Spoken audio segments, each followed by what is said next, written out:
Recently, one of my videos, an episode about COVID-19, was removed from YouTube, despite containing the same disclaimer as all other episodes in this series. It was intended as entertainment and conspiracy theory, not factual content.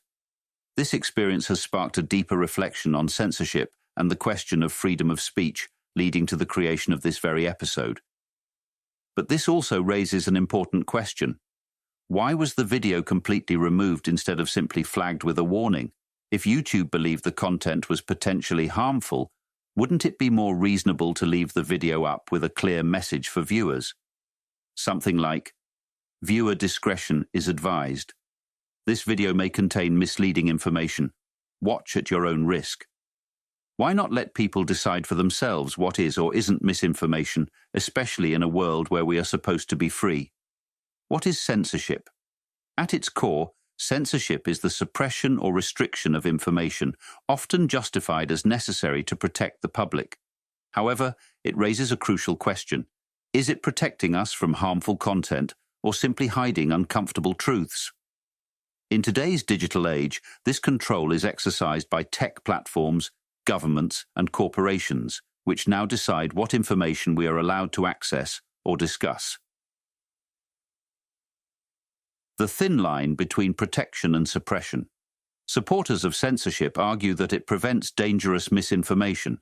For instance, harmful advice during the pandemic, like unproven cures, was flagged and removed.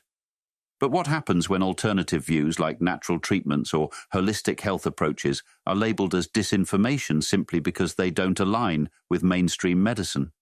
Shouldn't people have the right to make their own decisions? Platforms like YouTube could easily add warnings or flags that alert viewers to the potential dangers of a video while still leaving it accessible. This would allow for freedom of choice and prevent overreach in determining what information is too dangerous for public consumption. By removing content entirely, the platform is effectively saying that viewers are incapable of making informed decisions on their own. This brings up a critical issue. Who decides what is harmful and what is helpful? The subjectivity of censorship becomes evident when alternative perspectives are silenced, cutting off valuable discussions. In my case, a video intended purely as a conspiracy theory was taken down. Does this indicate that censorship is being used not just to protect, but also to suppress? Censorship as a tool to control narratives. Beyond social media, mainstream media is also highly controlled. A few powerful corporations dominate global news, which raises the question how much of what we see is unbiased. Stories that threaten powerful interests may be watered down or completely ignored. We've seen examples in history where whistleblowers attempting to reveal the truth were quickly silenced, further demonstrating that censorship often serves the interests of those in power. Freedom of speech in danger. Shouldn't we decide what's dangerous? Censorship poses a real threat to freedom of speech. When certain voices are silenced, the opportunity for open discussion and critical thinking diminishes. In a society where only one narrative is allowed, we risk losing our ability to question and challenge the status quo. What's more, censorship is often applied in ways that prevent individuals from exercising their own judgment.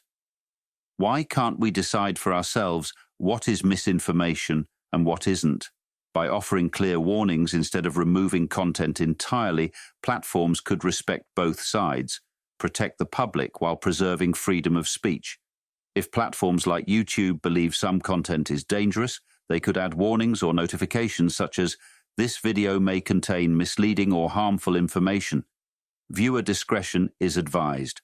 Instead, by deleting content altogether, they decide for us what we are allowed to consume.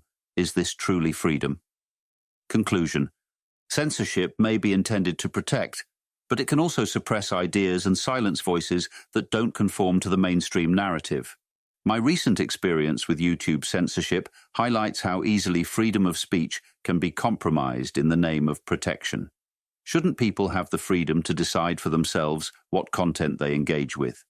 If freedom of speech means anything, it should include the right to hear all sides of an issue and form our own opinions, even if some of that information is flagged as potentially harmful. The solution is not to silence, but to inform. As we move forward in a world increasingly dominated by digital control, we must ask ourselves, who gets to decide what we say, see, and believe?